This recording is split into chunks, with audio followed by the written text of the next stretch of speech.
এক মাসের মধ্যেই জাতীয় নির্বাচনের রোডম্যাপের ঘোষণা চায় বিএনপি। নতুন দলের রাজনৈতিক দর্শন নিয়ে প্রশ্ন। সীমান্তের নিরাপত্তা নিয়ে আশঙ্কার কোনো কারণ নেই জানালেন স্বরাষ্ট্র উপদেষ্টা। আজ থেকে ডিবির অল আউট অ্যাকশন শুরু।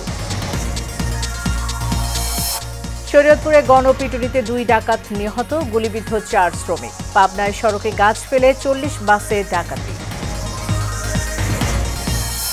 এবং রমজানের তারিখ নির্ধারণে সন্ধ্যায় জাতীয় চাঁদ দেখা কমিটির বৈঠক।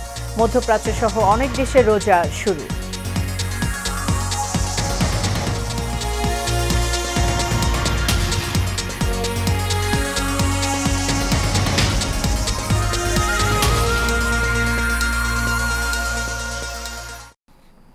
স্বাগত এশিয়ান নিউজের সাথে আছি সাবরিনা জিয়া। এতক্ষণ শুনছিলেন বিআরবি কেবল ইন্ডাস্ট্রিজ লিমিটেড সংবাদ শিরোনাম। এবার চলে যাব পুরো খবরে। বাংলাদেশের সীমান্তে নিরাপত্তা নিয়ে আশঙ্কার কোনো কারণ নেই বলে জানিয়েছেন স্বরাষ্ট্র উপদেষ্টা লেফটেন্যান্ট জেনারেল অবসরপ্রাপ্ত জাহাঙ্গীর আলম চৌধুরী। দুপুরে কক্সবাজারে উখিয়ায় 64 বিজিবির নতুন ব্যাটালিয়নের উদ্বোধন শেষে সাংবাদিকদের তিনি একথাও জানান। স্বরাষ্ট্র উপদেষ্টা বলেন, সীমান্ত নিরাপদ রয়েছে। এ সময় অন্য দেশের সীমান্ত রক্ষীদের উদ্দেশ্যে কঠোর বার্তা দিয়ে স্বরাষ্ট্র উপদেষ্টা বলেন, যদি ভারতে অনুপ্রবেশকারী বাংলাদেশিদের হত্যা করা হয় তাহলে বাংলাদেশে অনুপ্রবেশকারীদের প্রতিও কঠোর হতে পারে বিজিবি। বিজিবি সীমান্ত হত্যা শূন্যে নামিয়ে আনাকে সর্বোচ্চ গুরুত্বের সঙ্গে বিবেচনা করে বলে মন্তব্য করেছেন জাহাঙ্গীর আলম চৌধুরী।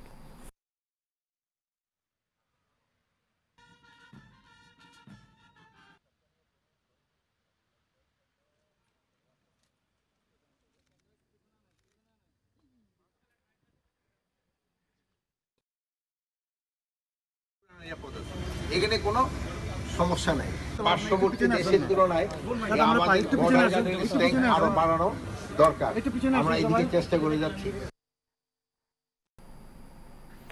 এক মাসের মধ্যেই আগামী জাতীয় নির্বাচনের রোডম্যাপ ঘোষণার দাবি জানিয়েছেন বিএনপির স্থায়ী কমিটির সদস্য সালাউদ্দিন আহমেদ।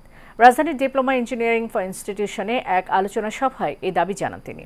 একই অনুষ্ঠানে বিএনপির সিনিয়র যুগ্ম মহাসচিব অ্যাডভোকেট রুহুল কবির রিজভী বলেন, নতুন রাজনৈতিক দল জাতীয় নাগরিক পার্টির কোনো রাজনৈতিক দর্শন নেই। আরও জানাচ্ছেন শরীফুল ইসলাম। রাজধানীর ডিপ্লোমা ইঞ্জিনিয়ার্স ইনস্টিটিউশনে গণতন্ত্র পুনরুদ্ধার সংগ্রামে বেগম খালেদা জিয়া এবং তারেক রহমানের ত্যাগ ও নেতৃত্ব শীর্ষক আলোচনা সভার আয়োজন করে ন্যাশনালিস্ট রিসার্চ ফাউন্ডেশন NRF। অনুষ্ঠানে বিএনপির সিনিয়র যুগ্ম মহাসচিব অ্যাডভোকেট রুহুল কবির রিজভী অভিযোগ করেন, নতুন রাজনৈতিক দল জাতীয় নাগরিক পার্টির কোনো রাজনৈতিক দর্শন নেই। যে একটা রাজনৈতিক দর্শন দিয়েছে, আজকে অনেকে রাজনৈতিক দল করছেন, সমস্ত কিছু করছেন। আমি কালকে নতুন যারা দল করেছেন তাদের ওখানে উপস্থিত ছিলাম। অনেক ভালো ভালো কথা তারা বলেছে রাষ্ট্র সম্পর্কে, এ সম্পর্কে, কিন্তু একটা পলিটিক্যাল ফিলোসফি কিন্তু আমি পাইনি। বিএনপি ক্ষমতায় থাকতে তৈরি বা জন্মের সাথে অন্যদের জন্মের হাজার পার্থক্য আছে। কারণ বিএনপি এমন একটি আলোকিত গণতান্ত্রিক ব্যবস্থা তৈরি করেছেন বলেই দেশনেত্রী বেগম খালেদা জিয়া আবার যখন গণতন্ত্র সংকটে পড়েছে, নিমজ্জিত হচ্ছে, তখন আবার তিনি গণতন্ত্রের মশাল জ্বালিয়ে বহুদলীয় গণতন্ত্রের বিজয় করেছিলেন। এই সময় এক মাসের মধ্যেই আগামী জাতীয় নির্বাচনের রোডম্যাপ ঘোষণার দাবি জানান বিএনপির স্থায়ী কমিটির সদস্য সালাউদ্দিন আহমেদ। যারা গণপরিষদের বিষয় সামনে আনছে, যারা সেকেন্ড রিপাবলিকের বিষয় সামনে আনছে, হয় তারা বুঝে না অথবা বুঝে আমাদের এই রাষ্ট্র ব্যবস্থাকে আরো দীর্ঘায়িত একটি গণতান্ত্রিক প্রক্রিয়ার মধ্যে নিয়ে যাওয়ার ষড়যন্ত্র আছে। মাননীয় প্রধান উপদেষ্টা, যদি আপনি কোনো বাহানায় এই মাসের মধ্যে জাতীয় সংসদ নির্বাচনের রোডম্যাপ প্রদান না করেন, তাহলে সেটা আমরা রাজনৈতিকভাবে গণতান্ত্রিক শক্তিগুলো বসে আমাদেরকে পুনরায় নির্ধারণ করতে হবে আমরা কোন প্রক্রিয়ায় গণতান্ত্রিক প্রক্রিয়া। 5ই আগস্টে আওয়ামী লীগকে বিতরণের মাধ্যমে জনগণ দলটিকে আর বাংলাদেশের মাটিতে রাজনীতি করার সুযোগ দিবে না বলে রায় দিয়ে দিয়েছে বলে মন্তব্য করেছেন বিএনপির এই নেতা। Shariful Islam, Asian television, Dhaka. পবিত্র রমজান উপলক্ষে অপরাধ নিয়ন্ত্রণে আজ থেকে ঢাকা মহানগরের গোয়েন্দা পুলিশের অল আউট অ্যাকশন শুরু বলে জানিয়েছেন ডিএমপি অতিরিক্ত কমিশনার রেজাউল করিম মল্লিক। বেলা 11টায় রাজধানী মিন্টো রোডের ডিএমপি মিডিয়া সেন্টারে আয়োজিত সংবাদ সম্মেলনে তিনি একথা বলেন। এ সময় ডিবি পরিচয় তুলে নিয়ে আসা বা বাসায় তল্লাশি করার চেষ্টা করলে ডিবিকে জানানোর অনুরোধ করেন রেজাউল করিম মল্লিক। মহানগর এলাকায় আইনশৃঙ্খলা পরিস্থিতি ভালোর দিকে যাচ্ছে জানিয়ে তিনি বলেন, গুরুত্বপূর্ণ মামলা তদন্ত ও চিহ্নিত আসামিদের গ্রেফতারে অভিযান চলবে। বেশি হয়।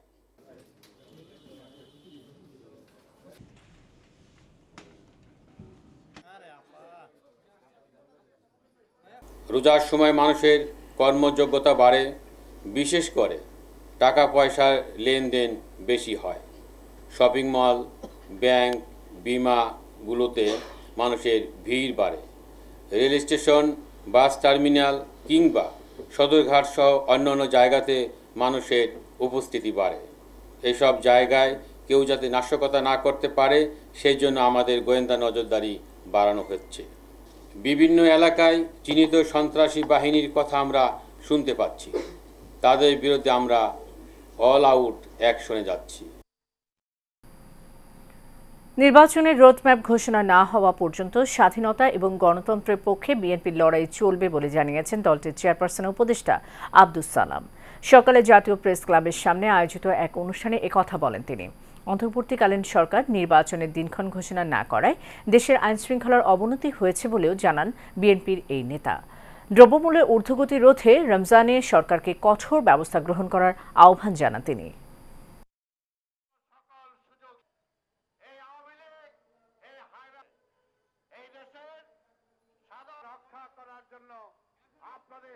বেগম খালেদা জিয়া, তারেক রহমানের নেতৃত্বে আগামী দিনের নির্বাচনে আমরা জয়লাভ করে এই দেশের মানুষের আশা আকাঙ্ক্ষার যে দিকগুলো আছে সেগুলোকে আমরা বাস্তবায়িত করব।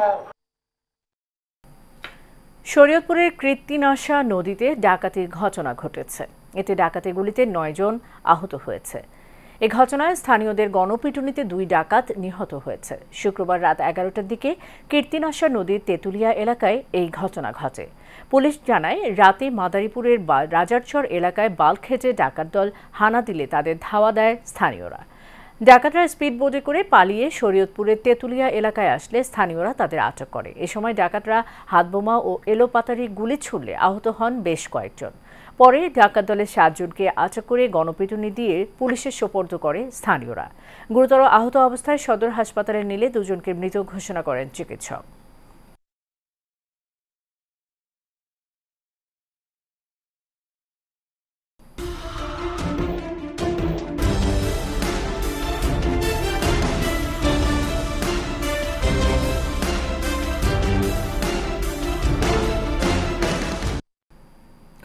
ব্রাহ্মণবাড়িয়া কসবা উপজেলার পুটিয়া সীমান্তের ওপারে ভারতীয় সীমান্তরক্ষী বাহিনী বিএসএফের গুলিতে এক যুবক নিহত হয়েছেন।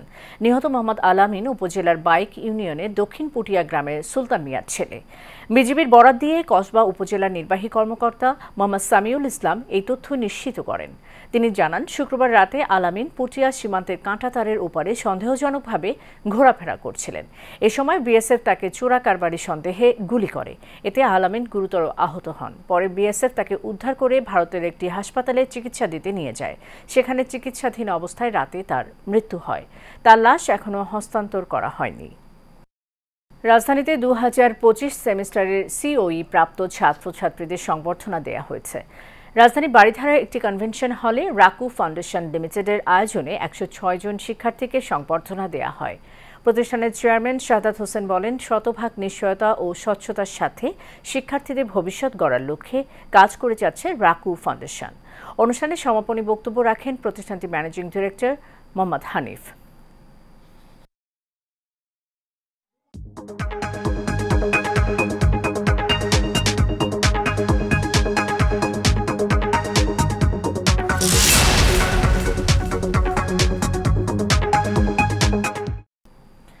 এক্সিম ব্যাংক বাণিজ্য সংবাদ।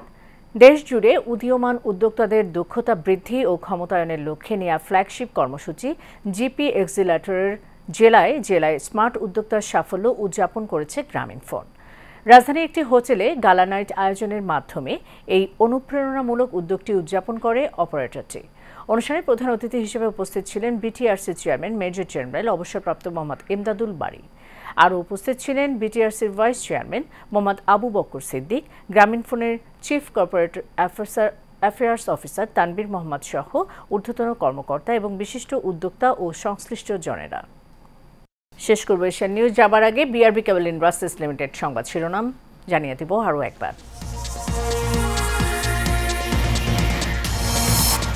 1 মাসের মধ্যে জাতীয় নির্বাচনের রোডম্যাপের ঘোষণা চায় বিএনপি। নতুন দলের রাজনৈতিক দর্শন নিয়ে প্রশ্ন।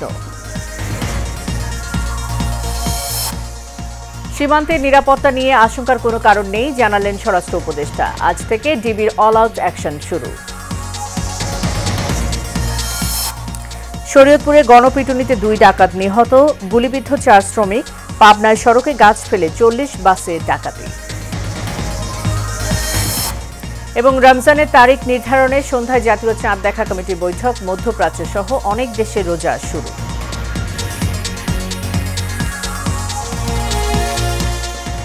এশিয়ান নিউজ এ পর্যন্তই। পরের সংবাদ দেখার আমন্ত্রণ রইল। ধন্যবাদ। সাথে